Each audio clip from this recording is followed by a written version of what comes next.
കൊച്ചിയിൽ വീണ്ടും ഓൺലൈൻ തട്ടിപ്പ്. ഫോർട്ട് കൊച്ചി സ്വദേശിയിൽ നിന്ന് 95,000 രൂപ തട്ടിയെടുത്തു. വാട്സാപ്പിൽ ലിങ്ക് അയച്ച ശേഷം ബാങ്ക് അക്കൗണ്ടിൽ നിന്ന് പണം തട്ടുകയായിരുന്നു. പോലീസ് അന്വേഷണം ആരംഭിച്ചു.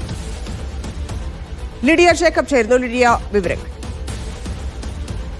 ധന്യ, വീണ്ടും കൊച്ചിയിൽ ഓൺലൈൻ തട്ടിപ്പ് റിപ്പോർട്ട് ചെയ്തിരിക്കുകയാണ്. ഇന്ന് 95,000 രൂപയാണ് ഫോർട്ട് കൊച്ചി സ്വദേശിയായിട്ടുള്ള യുവതിയിൽ നിന്നും തട്ടിയെടുത്തിരിക്കുന്നത്. കുക്കു FM-ന്റെ കസ്റ്റമർ കെയർ നമ്പറാണ് എന്ന് കാട്ടി ഇയാളെ ബന്ധപ്പെടുകയും തുടർന്ന് ഒരു ലിങ്ക് അയച്ചു കൊടുത്ത ശേഷം അതിൽ കയറാൻ ആവശ്യപ്പെടുകയുമായിരുന്നു. അതിൽ കയറിയ ശേഷം ഇത്തരത്തിൽ ഫോൺ ഹാക്ക് ചെയ്ത് തുടർന്ന് ബാങ്ക് വിവരങ്ങളും മറ്റും ശേഖരിച്ച് അതിലൂടെ പണം തട്ടുകയായിരുന്നു എന്നാണ് അറിയാൻ സാധിക്കുന്നത്.